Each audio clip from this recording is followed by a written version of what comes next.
Mereka menyingkir. Gol. Gol.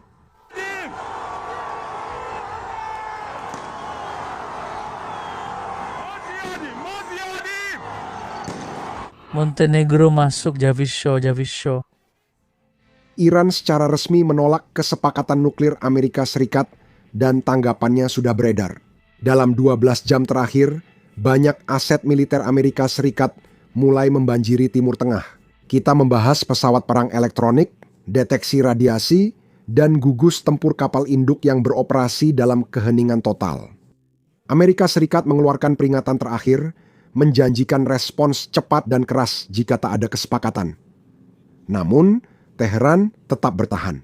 Mereka mengubah stasiun kereta bawah tanah menjadi bunker. Hari-hari rezim Islam sudah terhitung, dan itu bukan hanya kata-kata kami. Kanselir Jerman Friedrich Merz menyatakan ini secara terbuka, silakan dengarkan. Dan keyakinan saya tetap, rezim yang bertahan dengan kekuatan brutal dan teror pada rakyatnya, masa kekuasaannya sudah terbatas. Rezim ini tak punya legitimasi untuk memerintah, meski mungkin hanya tersisa beberapa minggu. Dan jika telah terjadi puluhan ribu kematian dalam demonstrasi baru-baru ini menentang rezim tersebut, maka ini jelas menunjukkan bahwa rezim Müller memang hanya bisa mempertahankan cengkeramannya atas kekuasaan melalui teror semata.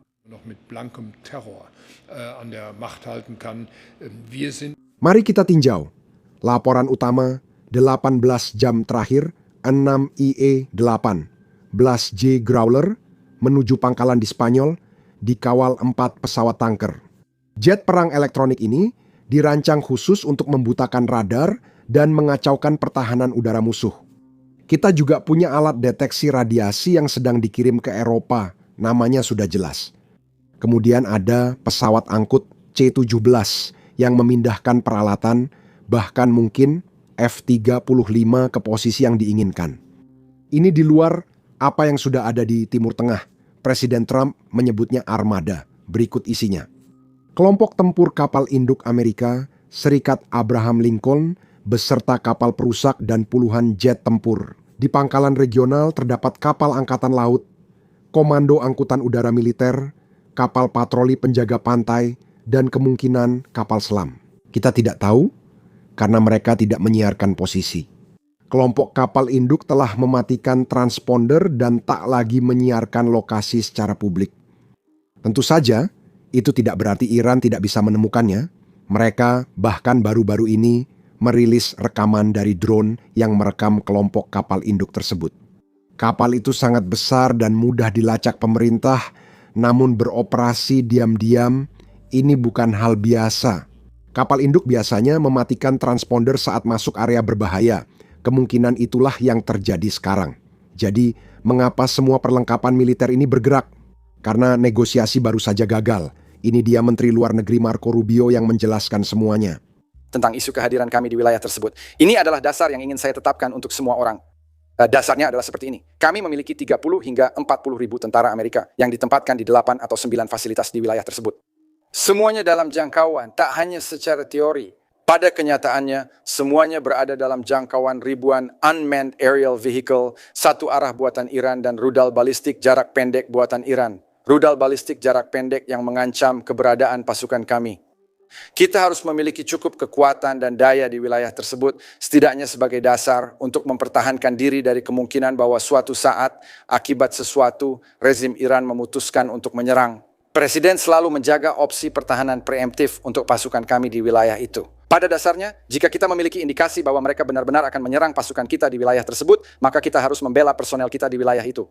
Kami punya perjanjian keamanan dan rencana pertahanan Israel yang mewajibkan kami menjaga kekuatan di wilayah tersebut demi pertahanan.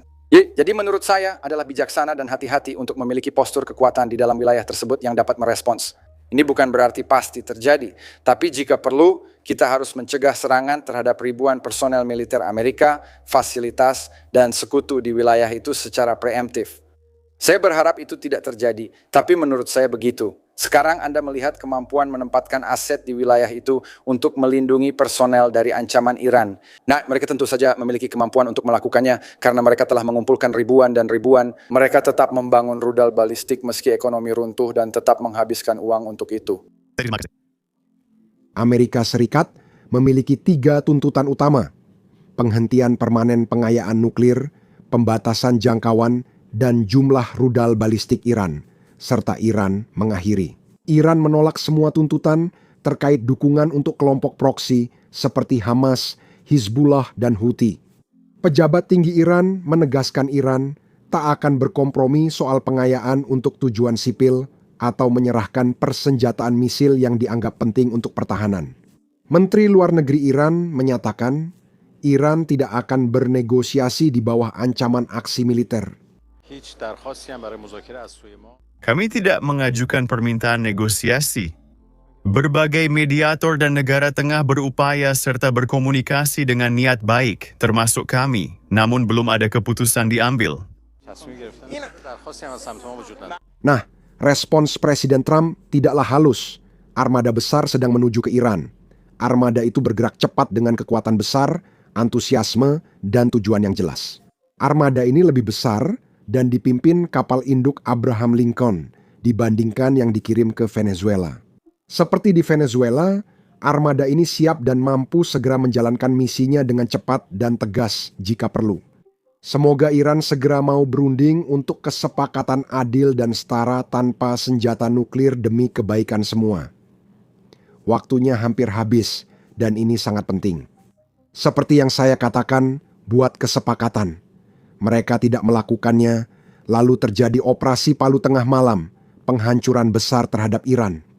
Serangan berikutnya bisa lebih parah. Jangan biarkan terulang. Terima kasih. Tapi begini, inilah pertanyaan sebenarnya yang mungkin tidak banyak dipikirkan orang. Pertanyaannya bukan apakah Amerika Serikat bisa menyerang Iran. Kita semua tahu bahwa Amerika Serikat bisa melakukannya. Pertanyaannya, serangan seperti apa? Militer Amerika Serikat punya 3 opsi, kita akan bahas sebentar lagi. Salah satu video kami baru-baru ini dibatasi karena ini. Jangkauan video sangat dipengaruhi algoritma. Itulah sebabnya, kalau kalian bisa meluangkan waktu sebentar untuk menekan tombol subscribe di bawah, itu benar-benar sangat membantu kami di algoritma YouTube yang luar biasa ini. Mari bahas opsi serangan. Amerika Serikat bisa menargetkan situs nuklir, tapi mungkin tidak mengubah rezim. Kamu merusak fasilitas, tapi rezimnya tidak terlalu peduli. Kita pernah melakukannya. Opsi lain adalah menargetkan para pemimpin. Tapi lihat, rezim Iran sangat besar, bukan hanya Ayatollah Khamenei, tidak bisa langsung disingkirkan, dan ada demokrasi di sana. IRGC memiliki 200.000 orang sementara, Basij memiliki 400 sampai 500.000 anggota. Membunuh satu atau beberapa pemimpin tidak cukup untuk meruntuhkan sistem sebesar itu. Karena itu kita pilih opsi 3, menyerang fasilitas IRGC dan gudang senjata. Namun ada satu masalah. Semua opsi ini memiliki risiko besar dan pembalasan besar dari Iran. Iran menunjukkan bentuk pembalasannya. Ali Samkhani, penasihat senior Khomeini, menyatakan serangan terbatas hanyalah ilusi. Setiap aksi militer Amerika Serikat, dari manapun dan dalam bentuk apapun, akan dianggap sebagai awal perang. Tanggapan akan dilakukan langsung, menyeluruh dan tanpa preseden, menargetkan pusat Tel Aviv, serta pendukung agresor. Mungkin itu hanya retorika, mereka ingin terdengar hebat. Namun, ini merupakan komplikasi lain yang tidak dihadapi Amerika Serikat saat operasi Midnight Hammer. Beberapa sekutu teluk secara terbuka menentang serangan ini. Arab Saudi dan Uni Emirat Arab menegaskan tidak akan mengizinkan Amerika Serikat memakai wilayah udara mereka untuk operasi militer terhadap Iran. Ini sangat penting karena sebelum operasi Midnight Hammer, kita tidak memiliki pernyataan seperti ini. Negara-negara Arab tidak terang-terangan menolak kerjasama. Jika Amerika Serikat patuh, serangan jadi lebih sulit, jalur penerbangan lebih panjang, dan risiko terpapar meningkat. Tentu saja, bukan berarti Amerika Serikat tak bisa menyerang tanpa akses wilayah udara negara-negara itu. Pembom B-2 terakhir kali terbang dari Missouri, langsung ke Teheran, tapi ini berarti operasi menjadi lebih sulit dan politik regional menjadi lebih rumit. Sekarang, seakan belum cukup buruk, Menteri Luar Negeri Turki secara terbuka menyatakan Amerika Serikat seharusnya tidak menyerang Iran. Turki adalah anggota NATO, jadi pernyataan ini sangat mengejutkan bagi saya. Silakan dengarkan. Nah, itu salah. Salah untuk menyerang Iran, salah untuk memulai perang lagi. Iran siap negosiasi nuklir. Jika mulai, saran saya tetap jadi orang Amerika. Prancis, Anda tahu. Selesaikan dulu berkas dengan Iran mulai dari nuklir. Lainnya tidak bisa dijadikan satu paket. Jika digabung, tidak semuanya akan tercapai. Akan sulit bagi teman-teman Iran kita untuk benar-benar memproses dan melewati semua ini. Dan terkadang hal itu mungkin terasa memalukan bagi mereka, akan sangat sulit untuk menjelaskannya. Bukan hanya kepada diri mereka sendiri, tetapi juga kepada para pemimpin mereka. Ya, jadi jika kita bisa membuat segalanya lebih baik dan lebih mudah ditoleransi, saya pikir itu akan sangat membantu. Sekarang, di atas semua ini, Iran juga sedang berusaha menunjukkan kepada kita apa yang akan mereka lakukan. Juru bicara Kementerian Luar Negeri Iran memposting foto ini yang terlihat seperti jenis fotografi yang sangat kuno. Nah, dalam foto itu, kita bisa melihat Salat Hormuz menghadap ke Iran. Pesannya jelas. Jika perang terjadi, mereka akan menutup selat itu atau mencoba, dan dampaknya sangat besar. Setiap hari, 20% minyak dunia melewati pos itu. Jika ditutup sementara saja, harga minyak global akan melonjak. Ekonomi barat langsung terdampak. Sejarah menunjukkan harga tinggi memicu kekacauan di negara demokrasi. Itulah pengaruh Iran atau setidaknya yang ingin mereka tunjukkan. Mereka tak mampu menandingi militer Amerika Serikat, tapi bisa mengguncang ekonomi global. Di tengah perdebatan di Iran, hal tak biasa terjadi. Rezim mempersiapkan rakyat untuk perang dengan cara yang belum pernah terlihat. Laporan lokal menyebut Hamen meninggalkan Teheran menuju Qom, salah satu kota tersuci. Dalam Islam Syiah, ini perjalanan spiritual sebelum keputusan besar. Saya bukan ahli Islam Syiah, jadi saya hanya mengutip pendapat orang di internet. Saat pemimpin tertinggi berziarah sebelum perang, masyarakat memperhatikan. Wali kota Teheran mengumumkan stasiun metro dan parkir bawah tanah akan diubah jadi bunker. Penduduk kota besar diminta menyiapkan jalur evakuasi dan tetap waspada. Namun, penting dicatat bahwa ini belum terjadi. Sebelum perang 12 hari dengan Israel, rezim tidak menyiapkan warga sipil secara terbuka. Mungkin karena tidak mengira akan terjadi perang. Kali ini benar-benar kejutan. Mungkin mereka memang mengharapkan serangan besar. Atau mereka sedang menciptakan ancaman asing, atau setidaknya mencoba, Anda tahu, melebih-lebihkan ancaman itu untuk menggalang dukungan setelah membantai puluhan ribu rakyat mereka sendiri. Mungkin ini campuran dari keduanya. Penindasan itu sangat brutal, dan tentu saja itu tidak berarti mereka tidak sedang bersiap untuk perang dan berbicara soal penindasan. Setelah 20 hari pemadaman total, internet di Iran perlahan mulai kembali online. Aksesnya belum sepenuhnya pulih. Penyaringan ketat tetap berlaku. Hanya situs daftar putih yang bisa diakses sebagian besar orang. Bagi yang tahu cara melewati pembatasan, kini lebih banyak rekaman pembantaian yang akhirnya bisa dibagikan.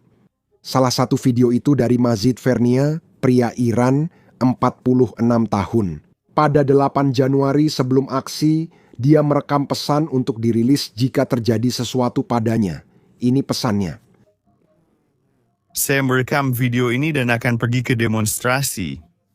Ini bukan untuk kepentingan saya sendiri, tapi untuk anak-anak kita, untuk generasi masa depan, agar mereka tahu mungkin kita belum melakukan cukup banyak untuk mereka. Mungkin kita seharusnya mengambil langkah maju lebih cepat. Demi kebebasan, harus berkorban. Lebih baik terlambat daripada tidak sama sekali. Untuk ayah dan ibu, aku sangat mencintai kalian. Saya tidak tahu apa yang akan terjadi pada saudaraku. Kepada saudariku, aku sangat mencintaimu, sangat mencintaimu. Hidup Shah. Javid Shah. Lalu dia dibunuh Republik Islam hari itu. Kami juga mendengar dari seorang dokter yang masih berada di Teheran yang membuat keputusan sangat berani untuk berbicara secara terbuka tentang apa yang terjadi di rumah sakit. Pada 8 dan 9 Januari malam itu. Perlu dicatat, dia mempertaruhkan nyawa demi mengungkap cara kerja rezim itu dan masih berada di Iran. Silakan dengarkan. Perawat dan dokter didesak membersihkan departemen gawat darurat. Dengan kata lain, setiap pasien yang ada di sana, baik mereka memiliki indikasi medis yang jelas atau tidak, diberitahu untuk dipulangkan. Mereka ingin ruang gawat darurat dikosongkan untuk pasukan keamanan yang terluka. Kami tahu perwaan keamanan sudah menyerbu rumah sakit. Di sini, di Iran Barat, staf medis berusaha mencegah mereka masuk ke rumah sakit regional. Pasien bersembunyi ketakutan saat pihak berwenang menggeledah bangsal mencari pengunjuk rasa yang terluka. Dokter dan Dr. Rahmani Rod membagikan detail tambahan yang diterimanya dari rekan-rekannya. Kadang-kadang pasien dilepas dari ventilator dan alat medis lain. Mereka berkata, biarkan mereka mati karena menentang sistem Islam dan pantas mati. بمیره و اینا حقشونه ضد نظام اسلامی هستن و حقشونه که باید بمیره. Rahmani Rod bukan hanya dokter, tapi juga aktivis dan pembangkang yang merasa terdorong untuk berbicara. Dia menyatakan pasukan keamanan kini efektif mengendalikan rumah sakit. Jika mereka tahu ada yang terluka dalam unjuk rasa ke rumah sakit, atau bahkan jika mereka sudah pernah pergi sebelumnya dan berhasil lolos dari mereka, mereka akan menangkap orang itu. Dengan cek kamera keamanan, mereka melacak, menggerebek, dan menahan. Inilah situasi kami sekarang. Tapi pihak berwenang tidak hanya mengejar para pengunjuk rasa. Dr. Rahman Erad menyebut 3 dokter dari 50 orang ditangkap. Dokter kulit Ameneh Sulaimani, dokter instalasi gawat darurat Barbek Poramin, dan ahli bedah Farhad Nadali. Ketiga tenaga medis tersebut telah ditahan. Kami percaya karena mereka membantu para pengunjuk rasa yang terluka. Dr. Ali Reza Golsini dipukuli dan ditahan menurut kelompok hak asasi manusia. Golsini dilaporkan terancam hukuman mati karena menawarkan pengobatan pada pengunjuk rasa lewat Instagram. Jadi, inilah posisi kita saat ini. Apapun yang terjadi selanjutnya, kami pasti akan memberi kalian pembaruan, jadi pastikan untuk menekan tombol subscribe di bawah ini. Nama saya Sam, dan sampai jumpa di video berikutnya. Masalah dalam membuat video seperti ini adalah menampilkan banyak serangan drone, meski tak ada korban manusia atau tentara Rusia di video itu. YouTube sering mendemonetisasi atau membatasi video kami. Dalam seminggu terakhir, 4 video perang kami didemonetisasi oleh YouTube. Video serangan drone atau rekaman garis depan dibatasi karena tidak ramah pengiklan. Inilah realitas perang modern yang dihadapi dan dihadapi rakyat Ukraina. Jadi kami percaya penting untuk meliput semua ini, dan itulah sebabnya kami meluncurkan platform kami sendiri, Dasar-Dasar Bisnis. Kami membangunnya dari awal, jadi kami tidak memiliki batasan apapun. Kami tidak perlu mengaburkan serangan drone kami. Kami tidak perlu mengaburkan rekaman garis depan. Dan kami tidak perlu mengaburkan pangkalan udara Rusia yang hancur. Selain itu, kami juga tidak menayangkan iklan apapun di situs tersebut. Dengan begitu, kami tak perlu menyensor diri karena pengiklan tak suka liputan kami. Situs ini didanai dari dukungan Anda, bukan iklan. Jika Anda tertarik dengan liputan seperti ini, jika ingin menonton video tanpa sensor dan konten bonus yang tidak ada di YouTube, bergabunglah di basicsinsider.com. Klik tautan di deskripsi atau pindai kode QR untuk bergabung dan menonton semua konten kami, baik yang sudah diunggah maupun yang akan datang. Selain itu, Anda juga akan mendukung liputan kami dan mendukung channel kami, jadi terima kasih banyak. Nama saya Sam dan sampai jumpa di video berikutnya.